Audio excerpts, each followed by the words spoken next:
ಸ್ವಂತ ಮಕ್ಳಿಗೆ ಅಮ್ಮ ಆಗು ಅಂದ್ರೆ ಬೇರೊಬ್ರು ಮಕ್ಳಿಗೆ ನಾನು ಅಮ್ಮ ಆಗ್ತೀನಿ ಅವ್ರನ್ನ ನೋಡ್ಕೊಳ್ತೀನಿ ಅಂದ್ರೆ ನಿಮ್ಮ ಹೆಂಡತಿ ಯಾಕ್ರಿ ಈ ತರ ಮನ್ಸು ನಿಮ್ಮ ವೈಫ್ಗೆ?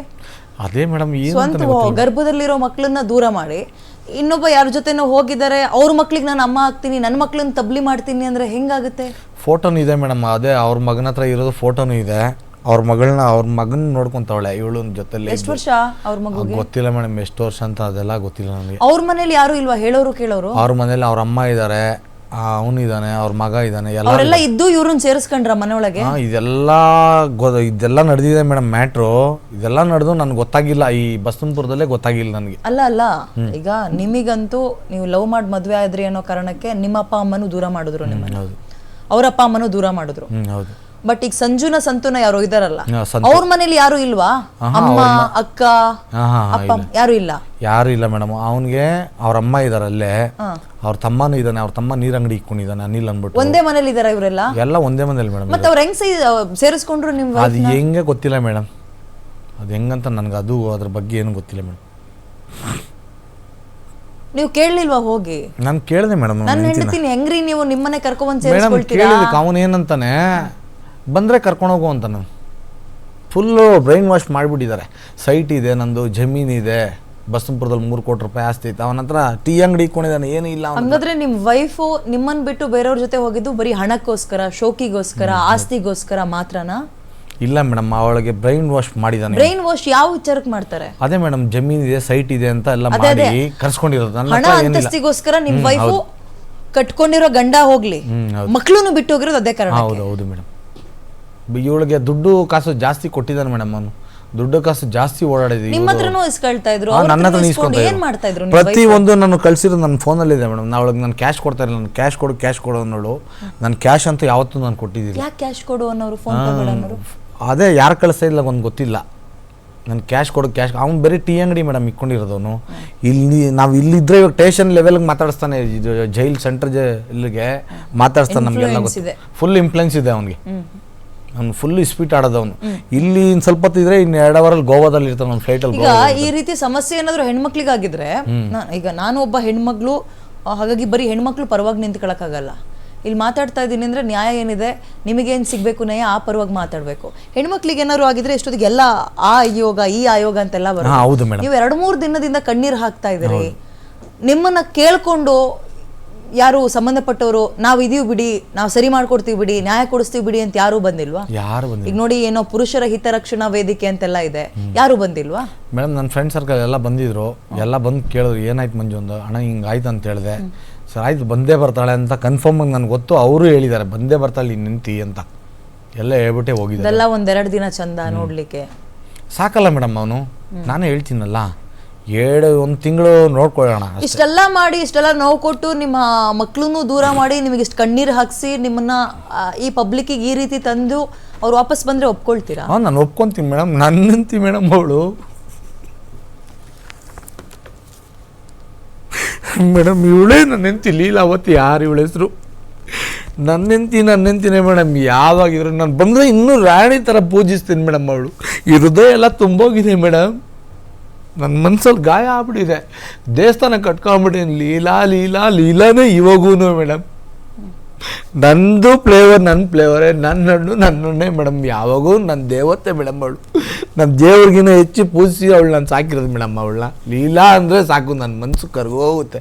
ಜೊತೆಲ್ಲೇ ಇದ್ದಾಳಂತ ಇವಾಗೂ. ಹೋಗ್ಬೇಕಾದ್ರೆ ಒಡವೆ ಗಿಡವೆ ತಗೊಂಡು ಏನಿಲ್ಲ ಮೇಡಮ್, ನನ್ನ ಹತ್ರ ಏನಿಲ್ಲ ಮೇಡಮ್. ಎಲ್ಲ ಅಡಾಕ್ಬಿಡಿರ. ಅವಳು ಗೊತ್ತು ನಾನು ಅಡಾಕಿರೋದೆಲ್ಲ ಅಂತ. ಯಾಕಂತ ಕಷ್ಟದ ದಿನ ಬಂತು, ಕ್ಯಾಬ್ ಮಾರಿದ್ರಿ, ಒಡವೆಗಳನ್ನ ಅಡ ಇಟ್ರಿ ಮೇಡಮ್. ಈ ನಡುವೆ ಪೂಜೆ ಮಾಡಬೇಕಾಗಿತ್ತು, ವರಮಹಾಲಕ್ಷ್ಮಿ ಹಬ್ಬ ಮಾಡ್ಬೇಕಂದ್ಲು. ಅದಕ್ಕೂ ಆಯ್ತು ಅಂತ 25,000 ಚಿಕ್ಕಪೇಟೆದಲ್ಲಿ ಬಂದು ಖರ್ಚು ಮಾಡ್ಕೊಳೋದೆ.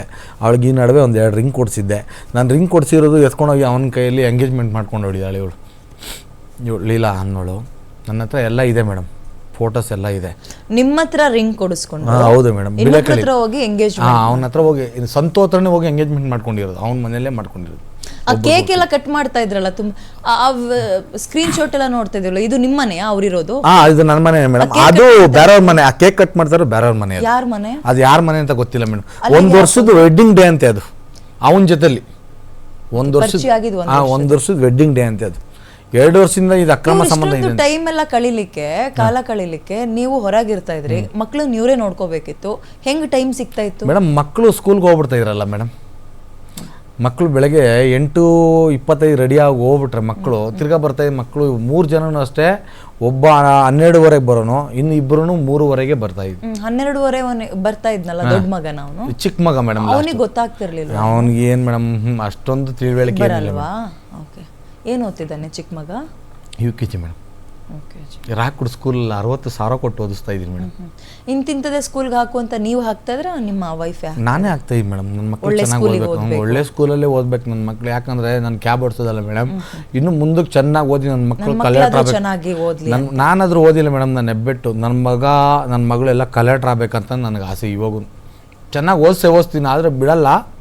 ನನ್ನ ಮಕ್ಕಳಂತೂ ಕಲೆಕ್ಟರ್ ಆಗ್ಲೇಬೇಕಂತ ಆಸೆ. ಮಂಜು ಅವರೇ, ವೈಫ್ ಇಲ್ಲ ಈ ಕಡೆ, ನಿಮ್ಮ ಮನೆಯವರು ನಿಮ್ಮಿಂದ ದೂರ, ಮಕ್ಕಳು ಸ್ಕೂಲ್ಗೆ ಹೋಗ್ಬೇಕು ಅಂದ್ರೆ ಯಾರು ನೋಡ್ಕೊಳಕ್ಕಿರ್ಬೇಕು, ನೀವು ಕ್ಯಾಬ್ ಓಡ್ಸಕ್ಕೆ ಹೋಗ್ತಿರೋ ಕೆಲಸ ಮಾಡೋಕ್ಕೆ, ಮಕ್ಳಿಗೆ ನೋಡ್ಕೊಂಡು ಮನೇಲಿ ಇರ್ತಿರೋ ಮೇಡಮ್? ಅದೇ ಮೇಡಮ್, ಇವಾಗ ಕ್ಯಾಬ್ ಓಡಿಸ್ಬೇಕಂದ್ರೆ ನನ್ನ ಮಕ್ಕಳಿಗೆ ತಾಯಿ ಇರಬೇಕು, ಇಲ್ಲೋರೇ ನಾನು ಇರ್ಬೇಕು ನನ್ನ ಮಕ್ಳ ಹತ್ರ. ನನ್ನ ಹತ್ರ ಊಟಕ್ಕೆ ಕೂಡ ಕಾಸು ಇಲ್ವಲ್ಲ, ನಾನು ಏನು ಮಾಡಲಿ ಹೇಳಿ? ನಮ್ಮ ಅಣ್ಣ ತಮ್ಮದಿರು ಯಾರು ಇಲ್ಲ ಮೇಡಮ್ ಸಪೋರ್ಟ್. ನನಗೆ ಬ್ಯಾಕ್ಗ್ರೌಂಡ್ ಇಲ್ದಿರೇ ಇಷ್ಟೆಲ್ಲ ಸಾಕಿರೋದು ನಾನು ಇವಳನ್ನ. ಇವಾಗ ನನ್ನೇ ಕೈ ಕೊಟ್ಬಿಟ್ಟು ಹೋಗ್ಬಿಟ್ರಲ್ಲ, ನಾನು ಏನು ಮಾಡಲಿ ಹೇಳಿ ಮೇಡಮ್? ನಡಿ ರೋಡಲ್ಲಿ ನಿಂತೀವಿ, ನೀವೇ ಹೇಳಿ ಮೇಡಮ್. ಟಿವಿ ಮುಖಾಂತರ ಏನಾದರೂ ಹೇಳ್ತೀರಾ ನಿಮ್ಮ ವೈಫ್ಗೆ? ಕರಿತೀರಾ ವಾಪಸ್ ಬಾ ಅಂತ? ಹ್ಞೂ ಮೇಡಮ್, ವಾಪಸ್ ಬಾ ಅಂತಾನೆ ಕರಿತೀನಿ ಮೇಡಮ್. ಅವಳು ಬರಲೇಬೇಕು, ನನ್ನ ನಿಂತಿ ಮೇಡಮ್. ಅವಳು ಬಂದ್ಬಿಟ್ರೆ ಸಾಕು ಮೇಡಮ್. ಇನ್ನೂ ಪ್ರಾಣಕ್ಕೆ ವೈಫ್ ಬಗ್ಗೆ ಇಲ್ಲ ಮೇಡಮ್. ಅವಳು ಎಷ್ಟೇ ಮಾಡಿದ್ರೆ ನಾನು ಎಲ್ಲ ಮರೆಸ್ಬಿಟ್ಟಿದ್ದೀನಿ ಮೇಡಮ್. ಇವಾಗ ನನ್ನ ಜೊತೆಲ್ಲೇ ಇದ್ದಾಳೆ, ಇಲ್ಲೇ ನನ್ನ ಪಕ್ಕದಲ್ಲೇ ಇದ್ದಾಳೆ ಅಂತ ಇವಾಗೂ ಅಂದ್ಕೊಂಡಿದ್ದೀನಿ.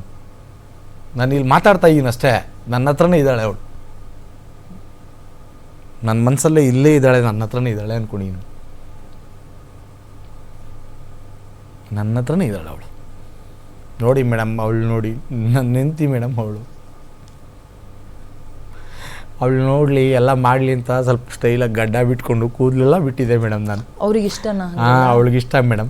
ಮೊನ್ನೆ ನಾನು ಕಟಿಂಗ್ ಮಾಡಿಸ್ಬಿಟ್ಟೆ. ಅವಳು ಹೋಗಿದ್ದು ಸೋಮವಾರ, ನಾನು ಹೋಗಿ ಕಟಿಂಗ್. ಅವ್ರಿಗೆ ಇಷ್ಟನಾ ಕೂದಲೆಲ್ಲ? ಹಾಂ ಹೌದು ಮೇಡಮ್. ನಾನು ಚೆನ್ನಾಗಿ ಹೇರ್ ಸ್ಟೈಲ್ ಎಲ್ಲ ಬಿಟ್ಟಿದ್ದೆ. ಏನಂತ ಹೇಳ್ತಾ ಇದ್ರು? ನೀನು ಹಿಂಗೆ ಕಾಣಬೇಕು ಅಂತ ಹೇಳ್ತಾ? ಹಾಂ, ಹೇಳ್ತಾ ಇಲ್ಲ ಮೇಡಮ್, ನೀನು ಹಿಂಗಿದ್ರೇ ಚೆನ್ನಾಗಿರೋದು ಅಂತೆಲ್ಲ ಹೇಳೋಳು. ಇದು ಅವಳು ಕಂಡ್ರೆ ಇದು ಅವಳಿಗೆ ತುಂಬ ಆಸೆ. ನನ್ನ ಫ್ರೆಂಡ್ಸ್ ದಾಡಿ ಬಿಟ್ಟರೆ, ಈ ಥರ ದಾಡಿ ಬಿಟ್ಟರೆ ಅವಳಿಗೆ ತುಂಬ ಆಸೆ. ಬಂದು ಮುತ್ತು ಕೊಡೋದು, ನನಗೆ ದಬ್ಕೊಳ್ಳೋದು, ಹಿಂಗೆ ಇರ್ಬೇಕು ನೀನು ಅನ್ನೋಳು. ಸರಿ ಆಯ್ತಮ್ಮ ಅಂತ ಇದ್ದೀನಿ. ಏನತ್ರಲ್ಲೂ ಕಮ್ಮಿ ಮಾಡಿಲ್ಲ ಮೇಡಮ್. ಯಾರನ್ನ ಕೇಳಿ ನಾನು ಒಂದು ಡೇಟ್ ಹೊಡೆದವನಲ್ಲ ಅವಳನ್ನ. ನಾನು ಹೊಡೆದಿದ್ರೆ 11 ವರ್ಷ ನಾನು ಸಂಸಾರ ಮಾಡ್ತಾಯಿರಲಿಲ್ಲ. ಗಂಡ ಹೆಂಡತಿ ಅನ್ನೋದು ಒಂದು ಪ್ರಶ್ನೆ ಬರುತ್ತೆ, ಒಂದು ಪ್ರಶ್ನೆ ಹೋಗುತ್ತೆ, ಅಷ್ಟರಲ್ಲೇ ಕೈ ತೊಳ್ಕೊಂಬಿಡ್ತಾಯಿದ್ರು ಅಷ್ಟೇ, ಮಾತುಕತೆಯಲ್ಲಿ. ಇವಾಗ 5 ನಿಮಿಷ ಜಗಳ ಆಡಿದ್ರೆ ಇನ್ನು 5 ನಿಮಿಷಕ್ಕೆ ಚೆನ್ನಾಗಿ ನನ್ನ ಜೊತೆಲಿ ರೆಡಿಯಾಗಿ ಬಂದ್ಬಿಡೋಳು.